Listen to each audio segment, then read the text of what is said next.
Azərbaycanda xəngəl yeyənlərin çoxu bunu bilmir. Daha doğrusu səhv bilir. Sən demə Gürcü xəngəlini səhv yeyirmişik. Mənə bunu Bakıda 4 filialı olan Tbilisi restoranında dedilər. Buranı yəqin ki, çoxları tanıyır. Gürcü mətbəxini Bakıya ilk gətirən restorandır bəlkə də. Tarixi 90'ların əvvəllərinə gedib çıxır. Bura isə elə Tbilisi prospektinin yaxınlığında Allahyar Nəsibov küçəsindəki filialdır. Məkanda tam bir Qafqaz ab-havası var. İçəridə bizi qarşılayan şərab vitrini və divardakı rəsmlər adamı şıdırğı bir məclisə həvəsləndirir. Biz də məclisə salyanka ilə başladıq. Bunu bax belə qaynaya-qaynaya gətirdilər. Ədviyyatı, acılığı, ətin yumşaqlığı.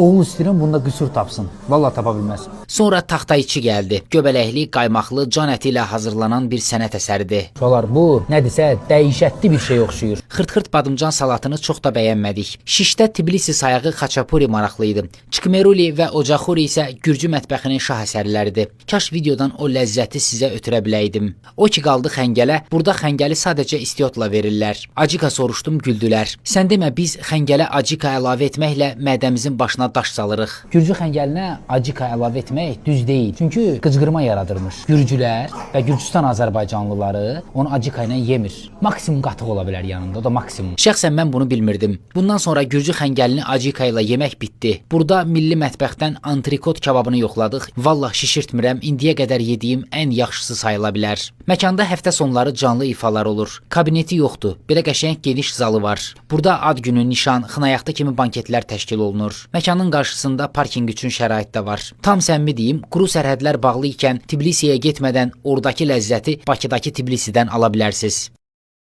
Dostlar, kanalıma abunə olmağı və bol-bol şərhlər yazmağı unutmayın. İzlədiyinizə görə təşəkkürlər.